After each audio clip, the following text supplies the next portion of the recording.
T20 world cup ನಲ್ಲಿ south Africa Afghanistan double super over ನೋಡಿ thrill ಆಗಿದೆ.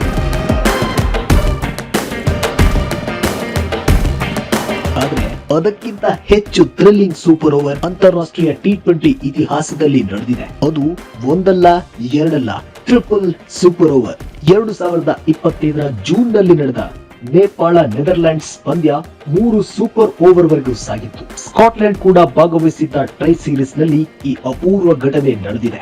ನೆದರ್ಲ್ಯಾಂಡ್ಸ್ ನೀಡಿದ್ದ 153 ರನ್ ಟಾರ್ಗೆಟ್ ಅನ್ನ ನೇಪಾಳ ಕೊನೆಯ ಎಸೆತದಲ್ಲಿ ಬೌಂಡ್ರಿ ಬಾರಿಸಿ ಟೈ ಮಾಡಿತು. ಮೊದಲ ಸೂಪರ್ ಓವರ್ ನಲ್ಲಿ ನೇಪಾಳ 19 ರನ್ ಗಳಿಸಿತು. ನೆದರ್ಲ್ಯಾಂಡ್ಸ್ ಕೊನೆಯ 2 ಎಸೆತದಲ್ಲಿ ಬೌಂಡ್ರಿ, ಸಿಕ್ಸರ್ ಬಾರಿಸಿ ಪಂದ್ಯವನ್ನ ಮುಂದಿನ ಸೂಪರ್ ಓವರ್ಗೆ ಕೊಂಡೊಯ್ದಿತು.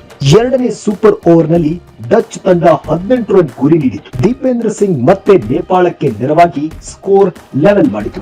ಹೀಗಾಗಿ ಮೂರನೇ ಸೂಪರ್ ಓವರ್. ಆದ್ರೆ ನೇಪಾಳ ತಂಡ 1 ರನ್ ಕೂಡ ಗಳಿಸಲಿಲ್ಲ. ಕೊನೆಗೆ ನೆದರ್ಲ್ಯಾಂಡ್ಸ್ ಗೆಲುವು ಸಾಧಿಸಿತು.